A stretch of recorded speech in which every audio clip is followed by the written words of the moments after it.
I'm Molly Bloom. Do you know about me? I read your indictment after I got your call last night, and I bought your book. Do you understand that you are charged with operating an illegal gambling business? Are you taking me on as a client? I don't think I can convince my partners to take a flyer on the poker princess. If you think a princess can do what I did, you're incorrect. I'm getting that you don't think much of me, but what if every single one of your ill-informed, unsophisticated opinions about me were wrong? I'd be amazed. This is a true story, but except for my own, I've changed all the names. Hey, Molly, my weekly poker game is moving to the Cobra Lounge. You'll help run it. I was in a room with movie stars, directors, and business titans. They were going all in, all the time. Thank you, Molly. This is for you. Thank you so much. I'm gonna stop paying you as my assistant. You firing me? I'm not firing you. I'm just gonna stop paying you. You get paid once a week from the game. It doesn't seem fair. You're gonna stop paying me because I'm making too much money doing my second job, and if I say no, I'll lose both jobs because it doesn't seem fair? You don't have bargaining power here. You are unimportant. Do you know how many witches were burned in Salem? How many? None. They didn't burn witches, it's a myth. They hanged them. The humiliation had given way to blinding anger at my powerlessness. I wasn't gonna wait before I put a plan in place. I'll be hosting a game in this suite every Tuesday night. First buy-in, $250,000. That's gonna make noise. Let's play. You spent 8 years in Hollywood and 2 years in New York running the world's most exclusive and decadent man cave. Have you seen the other names in your indictment? Come on, Marty, just how deep into the Russian mob were you? Your exposure's crazy. You got 2.8 million on the street right now. You're gonna get blown up. You managed to build a multi-million-dollar business using not much more than your wits. I'm about to be charged in federal court. Well, nobody's perfect. There's a new offer on the table. Complete immunity. We hand over the hard drives. You've seen what's on those hard drives. Families, lives, careers will be ruined. Why are you in this alone? Where are the people you're protecting by not telling the whole story? I'll tell them everything they want to know about me. About me. That's it.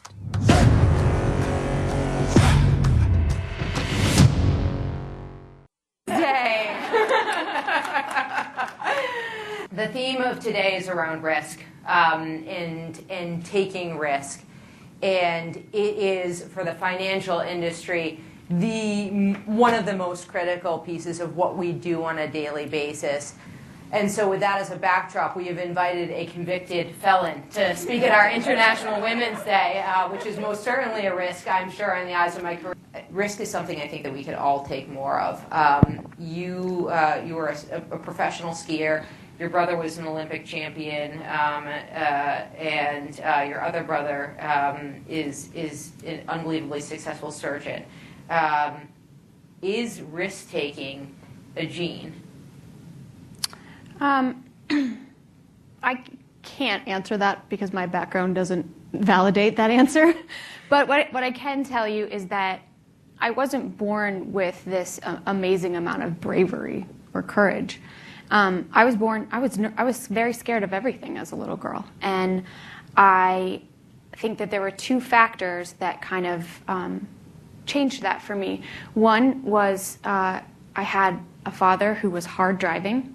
And, well, actually, there's probably three. A father that was hard driving, these incredibly accomplished prodigy brothers.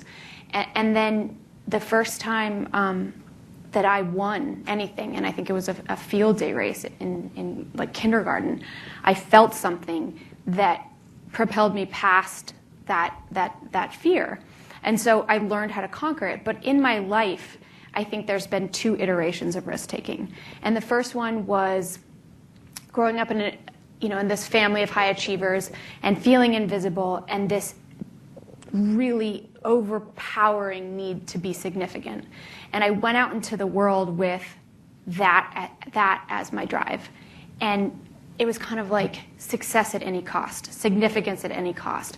And that's why when the cost got too high, when the mob started getting involved in these games, when I was extending, because I was acting as the bank for these poker games, and when greed took over and I was extending too much credit and it became unsustainable, I decided to take a rake, meaning a percentage of the pot, which is what made it a federal crime. Because up until that point, the first 7 years, I was walking this line of I'm paying my taxes, I'm operating on tips, people are paying me a lot of money because I'm extending this credit, because I'm bankrolling the games, because I control the list. I figured out all these ways around it, but I couldn't say no to that cost because I was pursuing ambition coming from such a place of dysfunction. And so that's why I put life and liberty behind the pursuit of ambition. In the second iteration, when my life fell apart, and the thing that I was always so afraid of, which was, being insignificant, and beyond that, being, like a felon, failing spectacularly in front of the world, then I had this realization, like, oh my God, I'm actually fine. I'm still breathing, I'm still okay.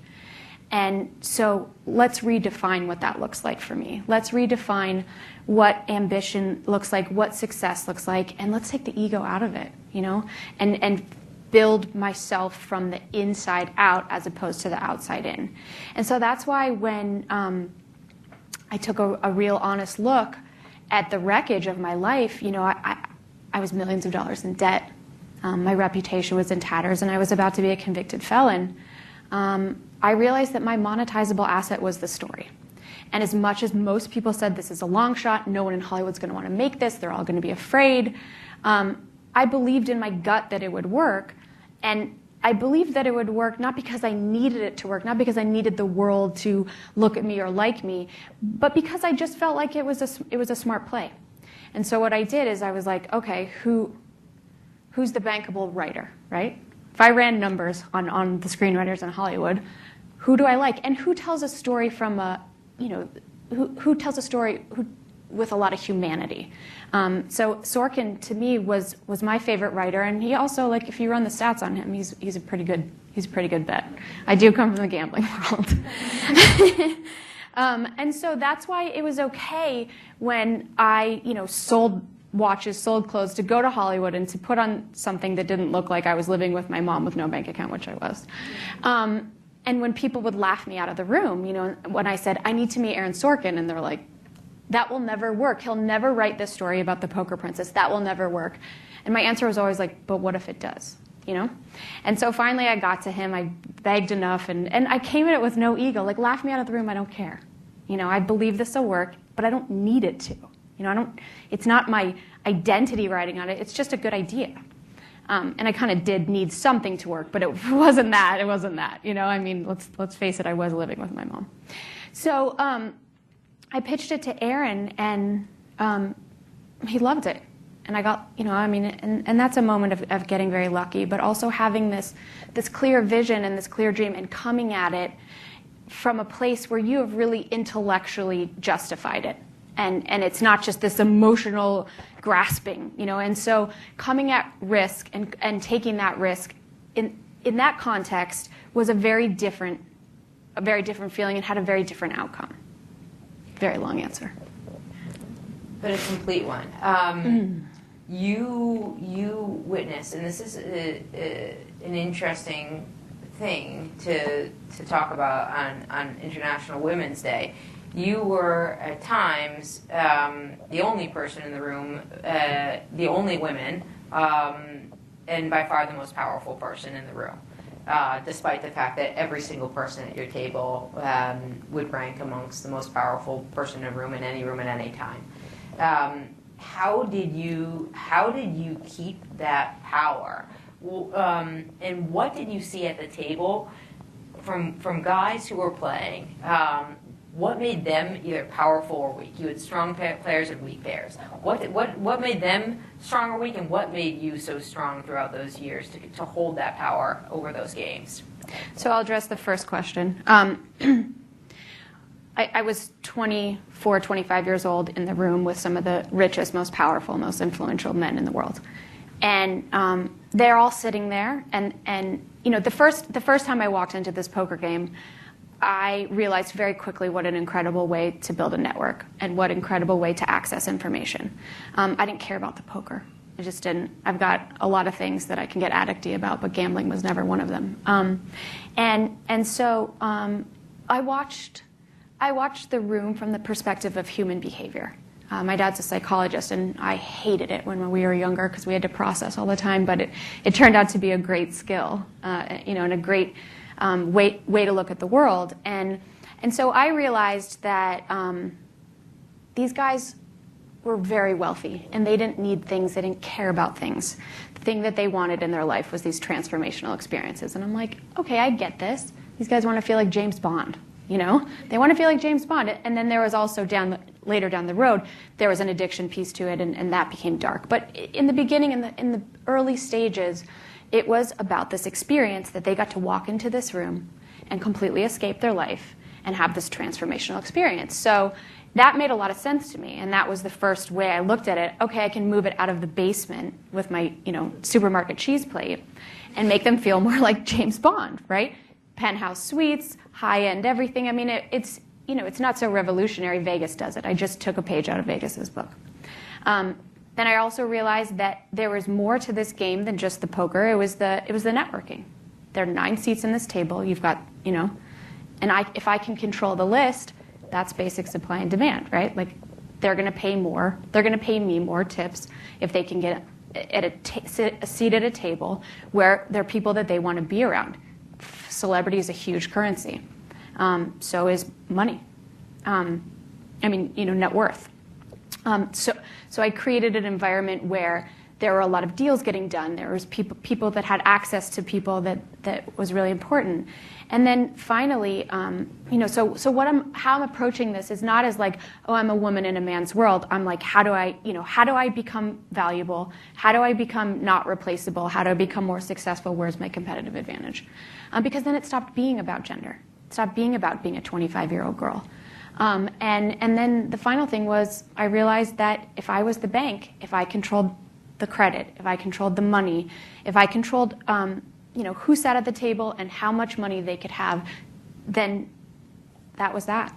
So it was the experience, it was the list, and then it was the bank. In terms of what made players better players, it goes back to that. Why were they sitting at the table? Were they sitting because they wanted to be entertained, or their life was falling apart and they're grasping for some compensatory action? Was it an addiction, or were they being disciplined about their intellectual thesis about poker? Were they playing poker? Were they going after personal rivalries? It just really depended on where they were spiritually, mentally, physically, and why they, and that really contributed to their play and who won and who lost. And I know in kind of the second iteration since the indictment, and as you've moved on and rebuilt your life and completely reshaped it, one thing has been really powerful to you in centering yourself and making sure that you're always operating from that place of confidence and of calm. And I want you to speak a little bit to that, because I know that it's been incredibly powerful for you. Yeah, so meditation has totally changed my life. And people would always tell me, you need to meditate. And I'm like, there's no possible way I'm going to sit down and be quiet for 20 minutes with my head. There's just no way. And so I kind of found a way in. And to this day, my meditation is not pretty. It's not prolific. I'm not sitting in lotus. I just, I realized that. And I realized this from learning, from writing a book. When I had all this information, I'm like, now I just got a book advance. Now I have to write a book. How do I do that?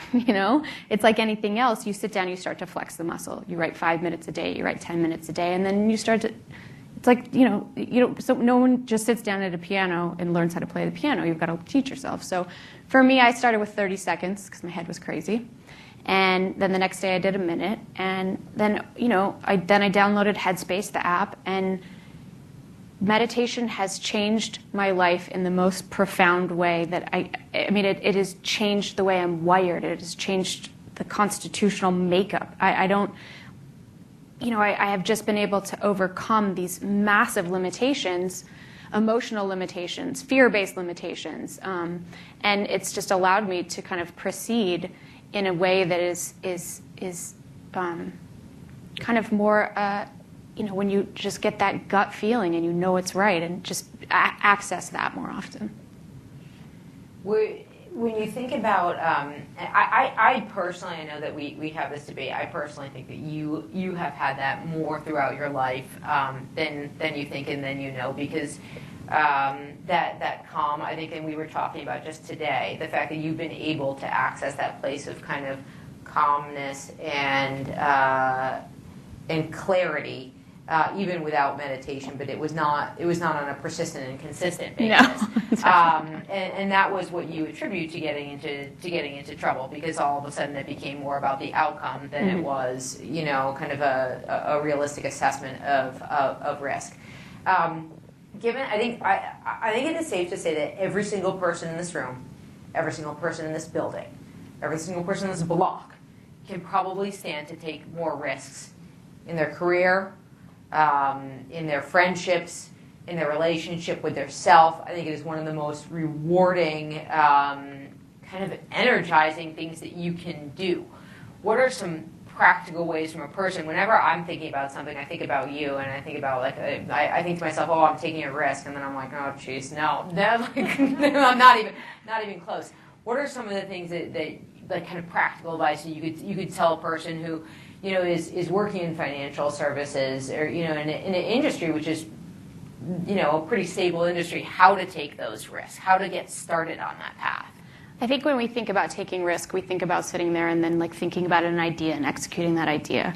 But I think for me personally, the best way that I have been able to accomplish any of that, because I feel like that's jumping 5 steps ahead, is to work on yourself, is to work on fear, is to get okay with being still and eliminating, not eliminating because you're never going to eliminate it, but quieting that voice of fiction, that voice in your head that's creating drama that's not there. Mm-hmm. And so I think, I can only speak to my experience. I really am not qualified to speak to a room on life advice, right? I'm the felon in the room.